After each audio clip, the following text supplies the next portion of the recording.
First is management and art or science. The controversy with regard to the nature of management as to whether it is a science or art is very old. This controversy, however, is not very much in the air through the controversy is yet to be settled. Specialization of exact nature of management as a science or both or art is necessary to specify the process of learning of management. It is to be noted that learning process in science differs from that art. Learning of science basically involves the assimilation of principles while learning of art involves its continuous practice. First, management as an art. An art is often regarded as a systematic application of skill or knowledge in effecting accomplishment of results. It represents the methods or ways of doing specific things and indicates how an objective is to be achieved. The function of art is to effect change and accomplish result through deliberate efforts. Art is a personalized process and every artist has his own style. It is a practice based and perfection in it requires continuous practice over a long period of time. There are several evidence with regarding to art. First, practical knowledge. Every art signifies practical knowledge. An artist not only learns the theory but also its application in practice. Similarly, a person cannot become a successful manager simply by reading the theory and getting a degree or diploma in management. He must also learn to apply his knowledge in solving managerial problems. Second evidence is personal skills. Every artist has have its own style and approach to his job. The success of different artists differs even when all of them possess the same technical knowledge or qualifications. Similarly, every manager has his individual approach and style in solving managerial problems. The success of a manager depends on his personality in addition to his technical knowledge. The third evidence is result oriented approach. Art seeks to achieve concrete results. The process of management is also directed towards the accomplishment of desired goals. Every manager applies certain knowledge and skills to achieve the desired results. He uses men, money, material, and machinery to promote the growth of the organization. The fourth evidence is creativity. Art is basically creative, and an artist aims at producing something that had not existed before.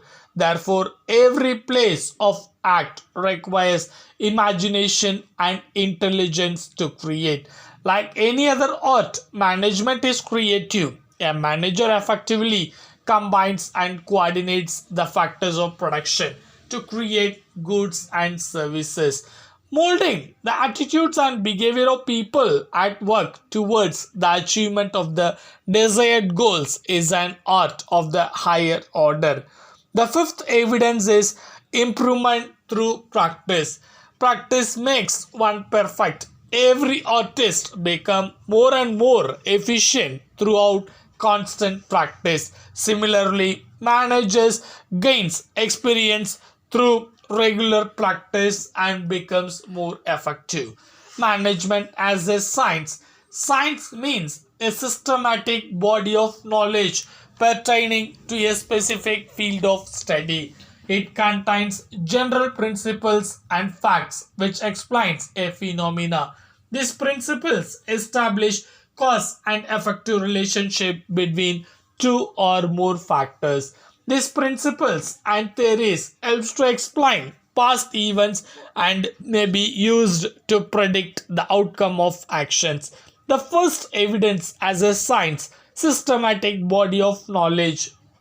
Management as a scientific body of knowledge consisting of general principles and techniques. The second evidence is universal principles. Scientific principle represent basic facts about a particular field inquiry. These are objective and represent best thinking on the subject. These principles may be applied in all situations and at all times. The third evidence is scientific inquiry and experiments. Scientific principles are derived through scientific investigation and reasoning. Management principles are also based on scientific inquiry and investigation.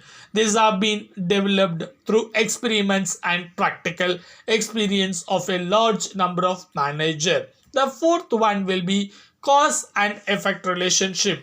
Principles of science lay down a cause and effect relationship between related factors. Similarly, the principles of management establish cause and effective relationship between different variables.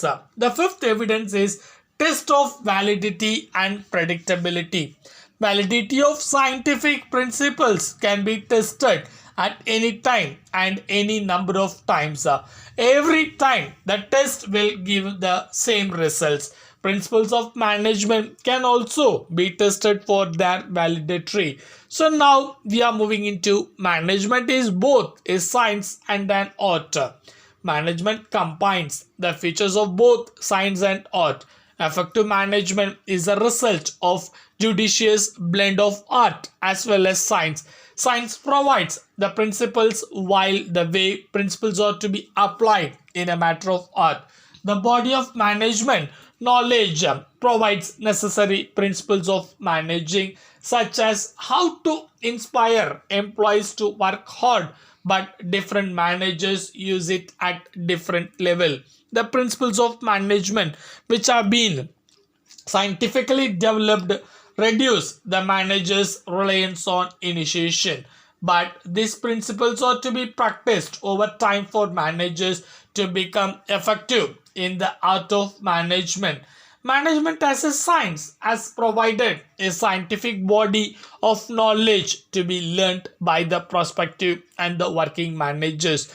Now we are going to discuss about management as a profession. Today, the challenge of management has become intensive and critical with the growth of industry and the emergence of large corporations and the consequent separation of control and ownership.